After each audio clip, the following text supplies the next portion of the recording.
있는데 뭐 좀 이따 저희들 얘기하겠지만 뭐 서로 계속 그 사인이 어긋난 건지 아니면은 의도적으로 무시를 하는 건지 오늘 퇴임식을 한다는 거지 않습니까? 네. 권성동 원내대표가. 그런데 의총을 40분 전에 취소해 버렸어요. 비대위원장한테 얘기도 안 하고. 비대위원장 당대표의 네, 직무를 맡는 사람이기 때문에 네. 사실은 책임자인데요. 본인도 문자 메시지를 받은 거예요. 네. 의총 열어서 할 말도 좀 많았는데 네. 내가 취소했나? 이러면 이래 돼버리. 그러니까 사실은 있을 것 같아. 권력 다툼, 그러니까 권력 다툼도 아니죠. 네. 꼭두각시였던 거예요 처음부터. 아 김용태 위원장은 예. 뭐 본인은 인정할지 안 할지 몰라도 네. 결국은 친윤들에 의해서 그냥 앞에 내야던 꼭두각시고 그 용처가 다 하니까 걷어들이는 거로 봐야 될 것 같고요. 근데 본인은 이제 모르고 뭐 해보겠다고 하는데 그 과정에서 이제 알력이고 내용이라고 하지만 주된 세력이 친윤입니다 아직까지. 그렇기 때문에 내용도 아니에요. 그냥 친윤이 앞으로 계속 이끌어갈 것 같아요. 당이 이제 어떤 심판에 그 선거에 지면 심판을 받아야 되면 쇄신을 해야 되는데 네. 이 정당은 쇄신은 없어요. 그냥 계속은 친윤으로 가는 거예요. 그러니까 앞으로 더 걱정입니다 사실은. 근데 이제 구속이 곧 될 거 아니겠습니까? 네, 네, 그러면은 이제 전화 바꿔줄 사람이 없잖아요. 그렇죠. 이제 그런 상태에서도 이게 유지가 될까요? 아마 이제 서울구치소 기존에 할 때는 전화 통화도 했을 수 있다는 네, 거잖아요. 네, 경호원들이 네. 옆에 붙어 있었으니까 경호원 전화로 했을 수도 네, 있다 네. 뭐 이런 건데 이제 진짜 그게 없죠. 근데 김용태 비대위원장은 아까 이제 저 이진숙 위원장 징징거리는 거 얘기했는데 엊그제 뭐라고 그랬습니까? 본인이 어떤 혁신안을 냈더니 배후에 누가 있느냐, 누구 뭐 한동훈 말을 듣고 했느냐, 뭐 김문수 말을 듣고 했느냐, 누구의 오더를 받고 했느냐 막 하고 본인이 네, 얘기를 하잖아요. 네. 이거야말로 한 당의 대표잖아요. 그러니까. 비대위원장. 네. 징징거리는 거에 완전 끝판왕인 거죠. 본인은 그런 걸 다 해결하고 네. 모든 걸 무마하고 딱 입 다무는 게 그 당 대표의 위치죠. 네. 비대위원장의 위치죠. 근데 본인이 밖에 스피커로서 언론에다 대고 내가 뭐를 했더니 이러이러합니다. 일러 바치는 거잖아요. 예, 예. 이거야말로 징징의 끝판왕이죠. 지금 그 당의 번지수가 그 수준입니다. 아, 여기 징징대. 네. 똑바로 일을 이런 거 해야지. 찡찡댄다 그래. 찡찡대. 그래서 이제 그 어게인 2017로 네. 보면 네. 당시에 이제 지금 네가 가라 하와이 홍준표 대구시장이 당시에 경남지사 마치고 나와서 24%를 얻었고 24 가지고 정말 위기에 처한 당을 내가 구했다 하면서 바로 당대표 됐어요. 되잖아요. 됐어요. 예. 그러면 지금 41을 얻었어요. 더군다나 훨씬 심각한 탄핵과 내란 친위 쿠데타를 다 겪고도 41.1을 얻었어요. 이 사람들 분위기가 어떻겠어요? 나머지 세력들이 설 자리가 없습니다. 제가 보기에는. 근데 또 김문수 세력과 그러니까 또 그게 친윤 좀 세력이 또 제가 분화되는 것. 놀랐던 게 이번 선거를 하면서 한덕수에서 김문수로 교체되는 그 과정. 네. 국민의힘 당원 그건 책임 당원이라 그러나요? 네. 권리 당원이라 그러나? 거기는 책임 당원. 책임 당원 그렇죠. 네. 참 대단한 것 같아요. 그걸 당원 투표를 했는데 이게 바뀌는 경우를 제가 본 기억이 없는데 그만큼 그나마 당원들이 뭐 100% 맞진 않지만 잘못된 길을 가는 걸 막고는 있거든요. 예. 이거로 주목을 해봐야 될 것 네. 같아요. 앞으로 친윤이라는 이 주류가 원하는 대로 계속 갈 수 있을지. 네. 옆에는 김문수가 있고요. 같지는 않습니다. 해보니까 힘들었잖아요. 그렇죠. 김문수랑 같이 갈지도 고민할 거고 한동훈도 있단 말이에요. 세 가지 세력으로 저는 생각이 들거든요. 이 세력이 누가 당권을 잡을지 네. 고민이 될 것 같아요. 그러니까 그 상황에서 또 국민의힘 당원들은 어떤 선택을 할지까지 우리가 지켜봐야 될 것 같아요. 우리가 반드시 근본적인 거를 다시 생각을 해봐야 될 것 같아요. 그러니까 제가 대주주 얘기를 가끔 하거든요. 네. 지금 국민의힘 보수의 대주주가 누구냐? 왜 이게 중요하냐면 대주주라고 한다면 가치, 철학, 비전 이런 것들이 다 체화돼서 그 당원들 지지자들의 가슴 속에 녹아 있는 거잖아요. 네. 그럼 가치 철학 이런 것들이 확고하게 잡혀 있으면 흔들리더라도 잠시 격가지로 갔다가도 다시 본류로 오고 막 이런 거잖아요. 근데 지금 그러면 보수의 대주주가 누구냐라고 물었을 때 단호하게 누가 대주주라고 말할 수 있는 사람이 아무도 없는 거예요. 사람으로 없는 거예요. 뭐 옛날 과거로 하면 뭐 요새 리박스쿨의 이승만, 박정희 뭐 있었겠죠. 네. 그 뒤에 뭐 박근혜가 잠시 이어받을 수도 있었는데 이제 탄핵으로 또 아웃이 됐고 윤석열 완전히 다 밥솥 자체를 다 태워먹은 거잖아요. 자 그러면 굳이 대주주를 꼽으라 그러면 TK가 남아 있는 거죠. 이번 선거로 TK. 보면 딱 네. 답이 나오죠. 투표율, 득표율 딱 나오죠. 그러면 이 지역적인 부분에 이게 비극으로 온다. 왜냐하면 특정 지역에서 초풍령을 넘지 못하잖아요. 그러면 한동훈 이런 세력들이 지금 전당대회 보면 이길 것 같다? 전 네. 택도 없다고 생각합니다. 어. 지금 이준석 후보도 마찬가지죠.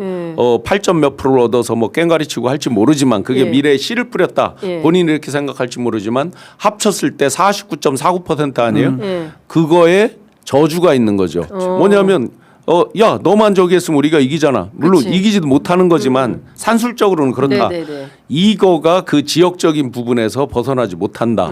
이게 이제 계속해서 비극으로 옵니다.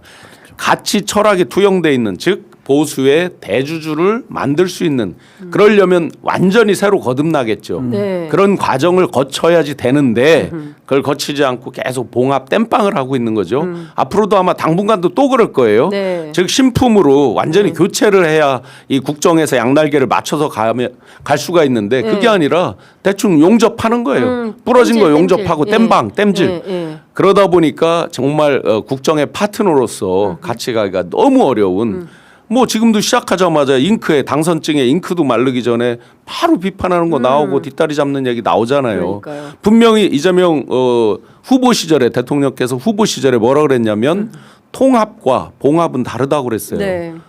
법으로 가는 거를 어떻게 막아요? 그렇죠. 예를 들어 지금 특검법 3개 가지고 막 국힘에서 난리를 치잖아요. 네. 안 합니까? 봐줘요 그냥? 대통령이라고 해서 뭐 그걸 사면하듯이 봐줘요? 그러니까 말도 안 되는 걸 갖고 뒷다리 잡고 이게 이제 그러니까 세간에서 개미를 일렬로 세워서 미래 새로운 대한민국 가는 것보다 국힘 의원들을 일렬로 세워가는 게 훨씬 어렵단 말이 나오는 거죠. 그렇구나. 아니 근데 사실 당원들도 국민의힘 의원들에 대해서 굉장히 불만이 많은 것 같아요. 어제 이제 MBC 취재 보도에 따르면 그 으쌰으쌰 했잖아요. 피켓 시위 하는데 거기에 당원들이 나와가지고 국회의원들은 30분 만에 그냥 가버리고 우리는 남아 있고 뭐 막 이러면서 이제 대통령 지키지도 못하고 니네 뭐했냐 막 이러면서 엄청나게 성토와 비토가 쏟아지더라고요. 그렇죠, 그러니까 그렇죠. 당원들이 지금 이 국회의원들에 대해서 굉장히 좋지 않게 보는 것 같아요. 그러니까 그게 이제 뭐 조금 뉘앙스는 다를 수가 있지만 네. 그 당원들이 결국 국민의힘도 당원이 매우 또 중요해요. 그렇습니다. 아까 대주주 말씀도 하셨지만 예. 대구 경북 지역 그런 얘기 하셨지만 당원들이 어떤 선택을 하게 될지 그 부분도 봐야 될 것 같고 사실 어제 저는 그 80여 명이 했나 국회의원 그거 가서 그거 하고 있다는 게 그러니까. 웃기더라고요. 그러니까 뭐 당원 지지자들은 왜 빨리 갔냐 이카지만 그거 한다고 바뀔 것 같지도 않은데 헌법이 딱 돼 있는데 네. 교과서에 이론이 없어요 사실은. 네. 그걸 갖고 뭐 정치하고 뭐 경제하고 아무 상관없는 걸 가가지고 하고 있는 모습이거든요. 네.